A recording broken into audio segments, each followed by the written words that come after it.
everybody, welcome to the Treadling Home Kitchen. My name's Katie. I'm the owner, designer, and head craftsperson behind the Treadling Home products. I'm also the only writer currently for Treadling Home's blog. Today I've decided to go ahead and do a video about my farmer's market haul. It was fantastic this week and I felt the need to share it with you guys. And usually whenever I do a sharing moment with the Treadling Home community, I go ahead and just take some pictures and write out a description and everything about it. And I just kind of felt that that wasn't quite gonna get it for my excitement for this farmer's market haul. Now, keep in mind, whenever you see the amount of stuff that I got, that I have already made 2 meals from it, like 2 complete meals from the amount of products that I got from the farmer's market. So, and I also split some of it with my dad, who I go to the farmer's market with. So, yeah, I was impressed, and the quality is so superior to what I get at the regular grocery store that I actually have to cook less of it because my body actually gets the nutrients that it needs from the food. So, without further ado, let's go ahead and take a look at the haul and talk about some real food, shall we?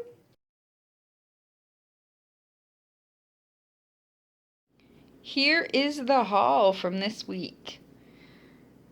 As you can see, it's all types of fruits and vegetables and different types of meats and whatnot. And I've already cut everything up and put it into baggies that are more manageable for me to take care of on a daily basis. Currently, it's just my husband and I here at home, so cutting stuff up into smaller portions is really a time saver, and I can throw any of the extras into the freezer usually, especially with things that are more hearty like the broccoli here, and this is bacon actually. So let's go ahead and talk about each product individually and the quality of it and all of that stuff. So these here are 2 mangoes that are cut up, and they're gorgeous and juicy. I mean, look at that. They're amazing. And they're so sweet and juicy because this is the time of year that they're actually in season.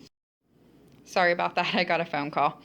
Anyways, so those are the mangoes, and they are delicious and amazing. So let's move on. These are green onions. This is 2 bunches of green onions that I got and chopped up. And these they're really potent. Like, I got my eyes watering and stuff whenever I was cutting them up. But these are snack size baggies, and I fill them up about halfway. And that is way more than you're gonna need for pretty much any recipe. And I will actually put these in the freezer. I'm gonna use one of them for dinner tonight, but I'll put the rest of them in the freezer because I don't often garnish dishes with the green onion tops. So if I put them in the freezer, it just kind of makes the cooking time a lot less because they're already wilted a little bit. So that's my tip for the green onions here. Set those aside. And then we have these amazingly gorgeous radishes that they came with the greens on them in bundles and everything, and I just chopped them off the bundles, and I left some of the stem on there to help with the longevity for storage. And I also put a moist paper towel in with them, which helps with the longevity of the storage as well. Packaged like this is a gallon size baggie, and it's about half full. And packaged like this, it'll last in my fridge for probably close to 2 weeks. So we'll see if I eat all of them by then. This baggie is about half the amount of radishes that I got because I went with my dad and we split produce a lot.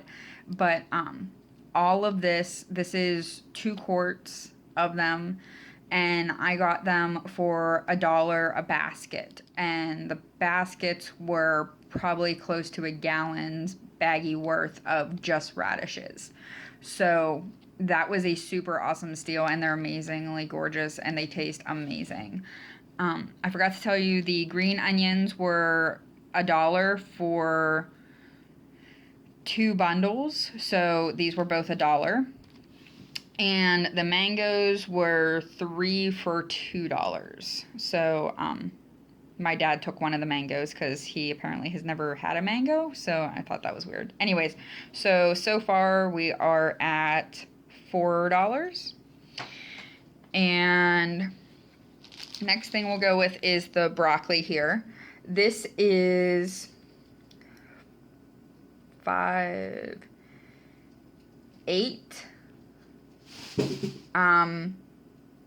stalks of broccoli that I cut the florets off of.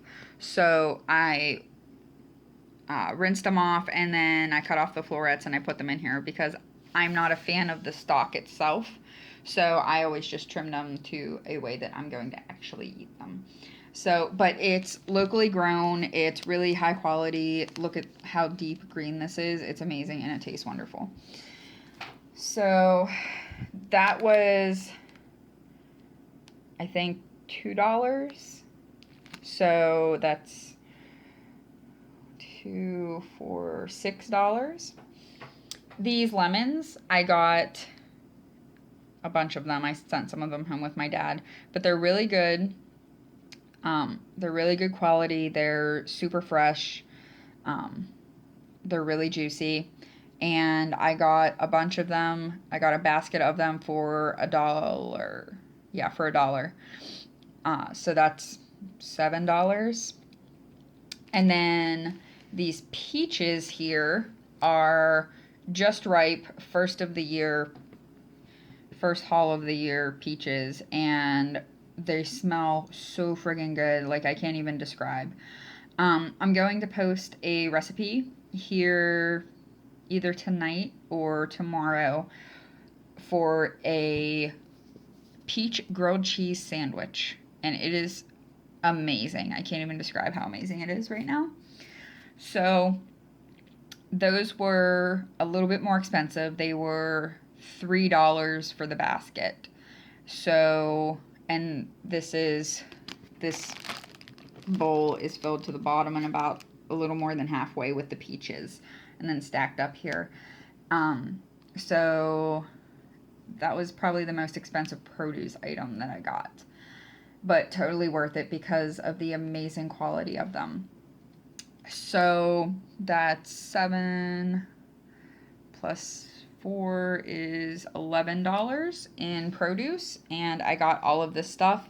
Plus, there was a little bit more produce because I gave some of it to my dad. So, a ton of produce. Now, comes the kind of weird thing that people look at me weird about, the meats that I get at the farmer's market, at the flea market. And this is all of the meat that I got. I got all this meat for, plus a little bit extra that I already ate since yesterday, for I think $12. But it is amazing quality. Like, it is a 3rd generation, I think, farm that produces, they farm their own pigs and cows and stuff like that, and then they process the meat on site as well. So the people that are farming it are the people that are preparing it for you, and they're also the ones that sell it directly to you. So this bacon could save the world. It is so amazing. It's got a nice balance of fat to meat, and it is cured so amazingly, and it always comes thick cut. If I can zoom in on here, it always comes super thick cut like this, and it's not really that much more expensive than what you get in the store. This is 1 pound. It's a little bit less because I had bacon for breakfast, but this pound of bacon is, I want to say, like $5.30 or something like that for the pound. And the quality that it is you'll actually eat less of it because the quality is so good. Just a little side note, these are half strips of the bacon. I take the full strip and then I cut it in half. It makes it more manageable, and you don't get that crinkly bacon whenever you fry it up. It stays relatively flat. So really high quality bacon. It's amazing for a comparable price to the stuff that you get in the grocery store, and you cannot beat a local farm that produces their own product. So there's the bacon. These are my kryptonite. I hate to say it. These are seasoned turkey sticks. They're mild. They also sell beef sticks at the meat counter, but I like the turkey ones just a little bit better. I think they have a little bit more of a mild flavor. But these turkey sticks are 2 for $1. They're 1 ounces, and I got 6 of them. How many are left? Oh, there's 5 left, so that's not bad.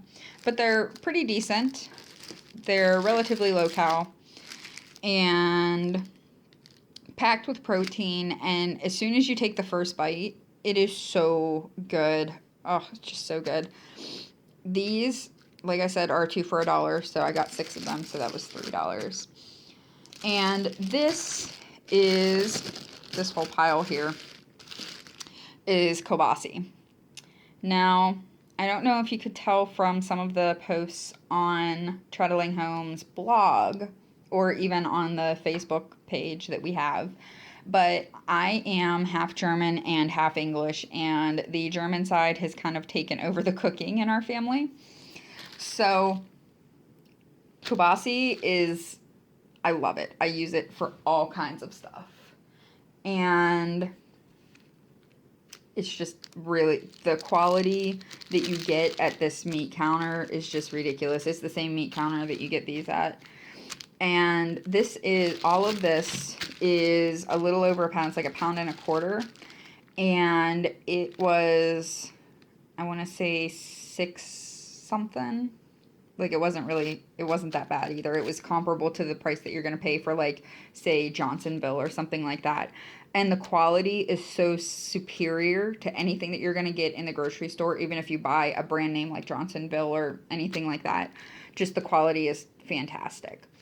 So, and like I said earlier with the bacon and everything, you are supporting a local farm and local producers for you.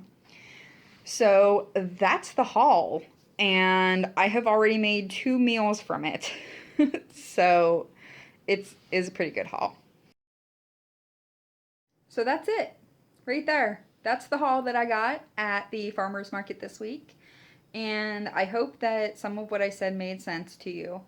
And if you're able to go to a farmer's market and get the whole fruits and vegetables and then cut them down yourself, it takes maybe an hour out of your week to cut up the vegetables yourself. You're going to save so much money, and you're going to be so thankful whenever it comes down time to actually cook it and eat it, because the quality is so surpassed anything that you're going to get at the grocery store.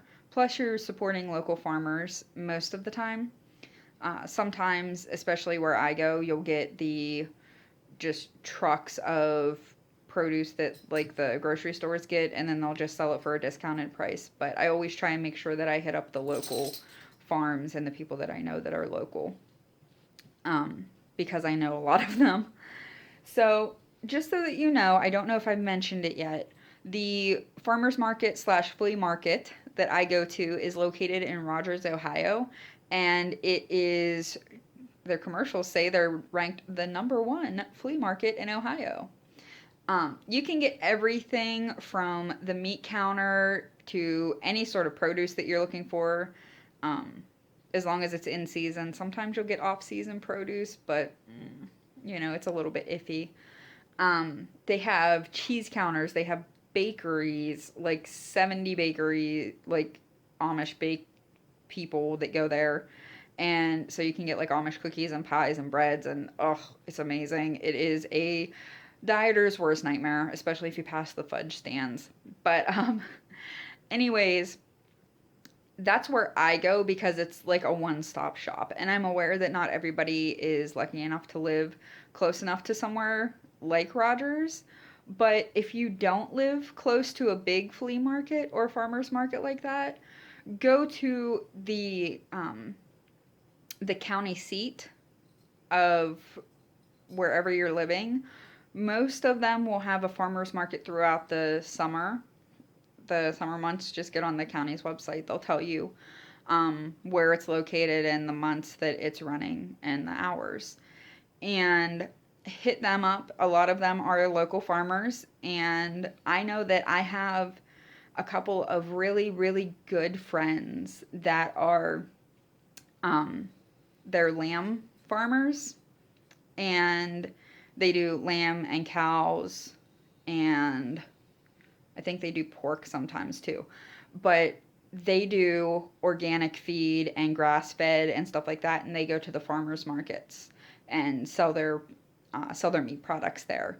So you don't have to go somewhere huge like Rogers to get really good quality meat at a decent price. And the only other thing that I'm going to say about going to a farmer's market is not to look at the prices and say, oh, wow, that's really overpriced. Because you have to take a couple things into account. One is the amount of time that the people put into the production of the food. I mean, if you're getting lettuce, like leaf lettuce at the farmer's market, that took at least 4 to 6 weeks to grow, which means that somebody has to water it and tend it and weed it and take time out of their days to do that. Like, that's their job. So they have to get paid somehow. And also, you're supporting a local farmer, someone that lives near or around your community that is putting in the effort to keep the soil alive and keep the ecosystem going most of the time. So make sure that you just kind of keep that in mind whenever you're looking at prices, especially for meats. It's local people, usually using decent grains and feed for their animals. And most of the time, the way that the animals are treated is far superior to the industrialized farming that produces the meat that you get at, say, the grocery store. So, anyways, I guess that I will get off of my soapbox now about the farmers market and pricing and everything like that. If you have any questions or comments about your farmers markets, where to locate them, your experiences at the farmers market, whether it's for produce or meat products or cheeses, if you've ever been to Rogers, hit me up. Let me know. Um, Let me know in the comments. Let's talk about this. Let's talk about local farming and local products and supporting your local agricultural industries. Um, yeah, let us know what you think. Let me know what you think about my haul and the price, because I got everything here for under $30, which I think is really good for the amount of produce and meats that I got and the amazing, amazing quality that they are. Anyways, thank you all so much for joining us here in the Treadling Home Kitchen for the very first Treadling Home blog. I'm super excited to hear what you guys have to say, and I will talk to you next time. See you later from the Treadling Home Kitchen. Bye.